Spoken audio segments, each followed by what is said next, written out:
নমস্কার, আমি বন্দনা নতুন আরেকটা ভিডিওর সাথে চলে এলাম। আর এখন বাজে ঘড়িতে দুপুর 1:30 আর বৃহস্পতিবার সকাল থেকে একদম টাইম পাইনি ভিডিও করার। তো এখন থেকে আমি ভিডিওটা কন্টিনিউ করার চেষ্টা করছি, ব্লগটা স্টার্ট করলাম। তো এখন বাজে যেহেতু ঘড়িতে 1:30, বুঝতেই পারছো, মানে সকাল থেকে পুরো কাজের চাপে ছিলাম। যেহেতু বৃহস্পতিবার ঠাকুরঘর পরিষ্কার কালকে করেছি, তোমরা দেখেছো।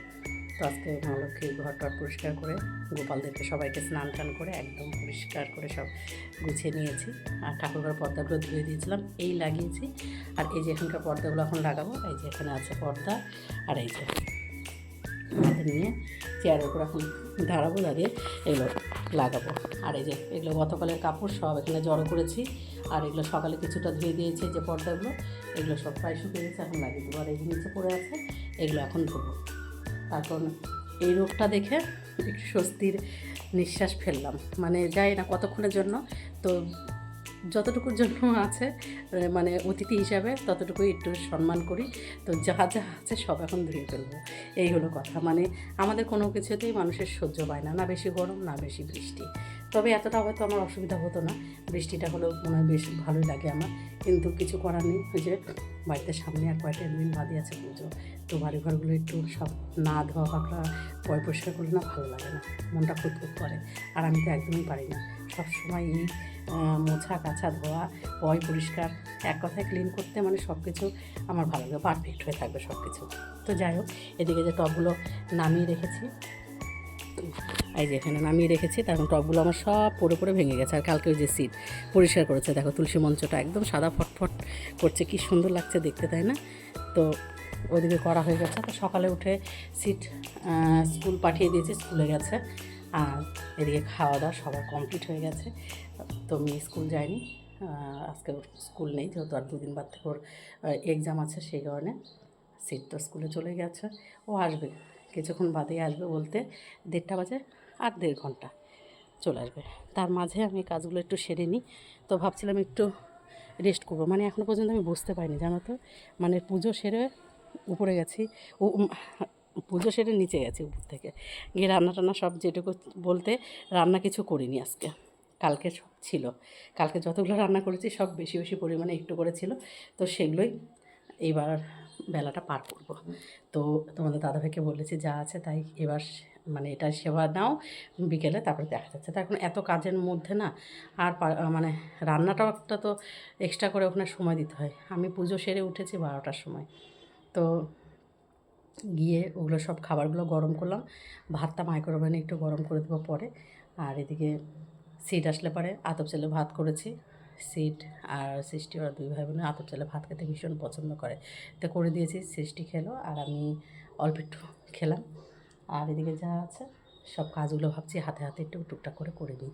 তার কারণ রৌদ্রটা তো বেশিক্ষণ মনে হয় সাথ দেবে না, ওদিক থেকে মেঘ একদম ঘন হয়ে আসছে। তো এদিকে এখন যেগুলো আছে ধুয়ে নেবো, আর এগুলো সব লাগিয়ে নিয়ে ঠিকঠাক করে, শুধু আর কিছু কিছু ধোয়ার বলতে এখন বেড কভারগুলো আছে, ভাবছি তুলবো কি তুলবো না।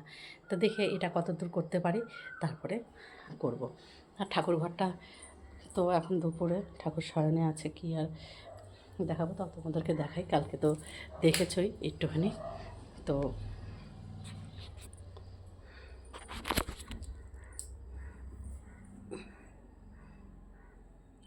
এই দেখো, গোপালকে স্নান করিয়ে একদম,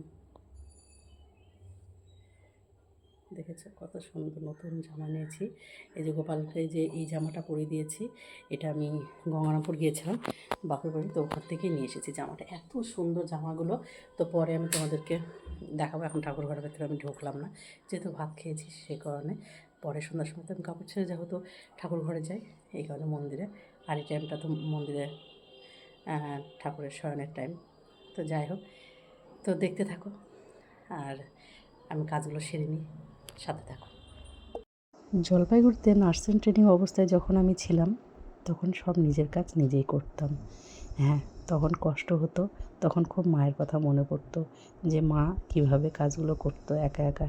তো যাই হোক, তখন তো পড়াশোনা করতাম, তো তখন যেটুকু পারতাম নিজের বেড কভার থেকে শুরু করে নিজের থালা সবটাই তো নিজেকে পরিষ্কার করতে হতো। তো যেটুকুই করি না কেন করতে হতো, কিন্তু বাড়িতে থাকলে, মায়ের কাছে থাকলে তো সেটা করতে হতো না। কিন্তু তখনকার যে কাজগুলো শিখেছি, তো সেটা কিন্তু এখন আমার কাছে একদম পারফেক্ট মনে হয়। তবে হ্যাঁ, এখন এই কাজগুলো করার সময় না খুব মায়ের কথা মনে পড়ে, যে মাকে দেখতাম করতে, তখন কিন্তু এর মর্মটা বুঝতাম না। তখন মনে হতো যে হ্যাঁ, মা কাজ করছে আর আমিই আছি। কিন্তু এখন মনে হয় যে সত্যি তাই, কাজগুলো করতে কতটা চাপের। তবে হ্যাঁ, আমার বাড়িতে কিন্তু কাজের লোক ছিল। আমি যখন বিয়ে হয়ে আসি তখন কাজের লোক ছিল, আমার ছেলে মেয়ে হওয়ার পরেও ছিল, কিন্তু তারপরে আমি নিজে ছেড়ে দিয়েছি। তার কারণ তাদের কাজগুলো তো জানোই, সেরকম পরিষ্কার হয় না। আর ওই যে হাতে গোনা কয়টা কাজ করে দিয়ে চলে যায়, বসলাম, এই কারণে। হাঁপিয়ে গেছি, মানে সকাল থেকে নন স্টপ করে যাচ্ছি। একটু বসি, আর একটুখানি ভাবছিলাম যে খাওয়া দাওয়া করে একটু রেস্ট নিয়ে তারপর হয়তো এগুলো সব ধোবো, কিন্তু ভাবলাম যে ফেলে রাখলে পড়েই থাকবে, উঠতেই হবে। তো করে নিয়ে একটু দুদণ্ড বসা যাবে, কিন্তু বসার উপায় নেই, যে এতগুলো কাপড়ের পাহাড় আছে, সেগুলো আবার গিয়ে ভাঁজ করবো, সব পর্দাগুলো ঘরে ঘরে দরজায় লাগিয়ে দেবো। আর সন্ধ্যার সময় তো আবার সেই খাওয়া দাওয়া, টিফিন, তারপরে সন্ধ্যে প্রদীপ দেওয়া আছে, সব কিছু আছে। তো ঠিক আছে, এগুলো সব আমি কাজ গুছিয়ে নিই, একদম তোমাদের সাথে পরে সন্ধ্যায় দেখা হচ্ছে।